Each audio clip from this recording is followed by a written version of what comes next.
আসসালামু আলাইকুম সবাইকে। কেমন আছেন সবাই? আলহামদুলিল্লাহ আমরা ভালো আছি। আজকের ব্লগটা কিন্তু সকাল সকাল শুরু করলাম, মানে ঘর ঝাড়ু দেওয়া থেকে। আর এখানে দেখতে পাচ্ছেন আমার সব শপিংগুলো আমি একসাথে করে রেখে দিয়েছি, কারণ এগুলো আমার গোছাতে হবে। আর গোছাইনি, একেবারে ব্যাগের মধ্যে করেই রেখে দেব। তো সকালে এগুলো করে আমি আগে ফিল্টারটা ধুয়ে নিলাম, ফিল্টার ধুয়ে পানি দিয়ে দিলাম। আর পুরো ফিল্টারটা কিন্তু আজকে ধুয়েছি, শুধু তো সবসময় উপরটা ধুই, আজকে একদম সম্পূর্ণ ধুয়ে ফেলেছি। তো ফিল্টারে পানি দিয়ে ভাবলাম না একটু ঘরটাও মুছে ফেলি, যেহেতু বাড়িতে যাব। তো বাড়িতে যাওয়ার আগে তো ঘর বাড়ি একটু পরিষ্কার করে যেতে হবে, তাই না? তো ঘরটা মুছে এখানে বেসিনটাও আমি পরিষ্কার করে নেব। আর এই যে বেসিনের সাথে যে ওয়ালগুলো থাকে না, টাইলসগুলো, এগুলো কিন্তু অনেকটাই ময়লা হয়ে আছে।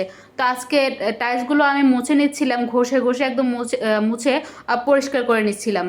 তো এই কাজগুলো তো সবসময় করা হয় না, তো আজকে ভাবলাম একটু যখন সময় আছে, আর এগুলো তো মুছতেই হবে যেহেতু অনেকটাই নোংরা হয়ে আছে, তো আগেই মুছে ফেলি। আর মুছে তারপরে হচ্ছে বাকি কাজগুলো আমাকে একটা একটা করে করে নিতে হবে।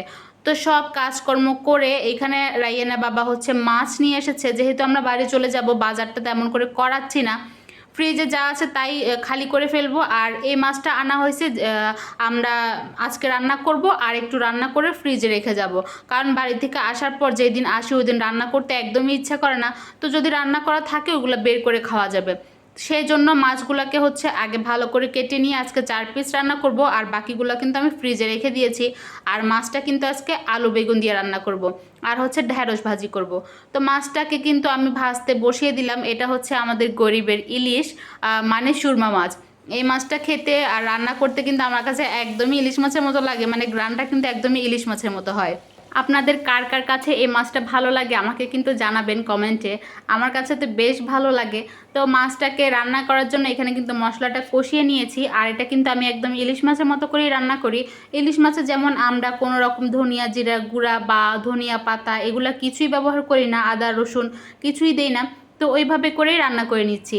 আর এখানে হচ্ছে ঢ্যাঁড়স ভাজির জন্য পেঁয়াজটাকে একটু ভাজা ভাজা করে তারপরে কাঁচামরিচ আর ঢ্যাঁড়সটা দিয়ে একটু লবণ আর একটু হলুদ দিলাম। আমি কিন্তু ঢ্যাঁড়স ভাজিতে একটু হলুদ দিই, তাহলে আমার কাছে ভালো লাগে, অনেকেই দিতে চায় না। তো ঢ্যাঁড়স ভাজিটা এখানে হচ্ছে, আর ওইখানে হচ্ছে আলুটাকে আগে কষিয়ে নিয়েছি। এখন আমি বেগুনটাকে দিয়ে টমেটো আর কাঁচামরিচটাও দিয়ে ঢাকনা দিয়ে ঢেকে দিয়েছি। তো আমার রান্নাটা কিন্তু হয়ে গেছে। এখানে আমার তরকারিটা একদম রেডি, মানে আমি এটার মধ্যে ঝোলটাও দিয়ে দিয়েছিলাম। তরকারি কালারটা কিন্তু খুবই সুন্দর হয়েছে। আর এখানে ঢ্যাঁড়স ভাজিটাও কিন্তু হয়ে গেছে। তো আমরা কিন্তু ইফতারটাও করে নিয়েছি, আর কিছুই দেখানো হয়নি। ইফতারের পর এখন হচ্ছে রেডি হয়ে নিলাম, একটু বাইরে যাব, মানে একটু কেনাকাটা করার দরকার আছে বাচ্চাদের জন্য।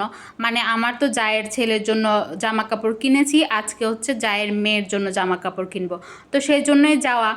তেমন কিছুই কিনবো না, হয়তো কোনো কিছু শেয়ারও করতে পারবো না আজকে রাস্তার মধ্যে, মানে দোকানে তো কেনাকাটা করার সময় তেমন করে ভিডিও করা যায় না।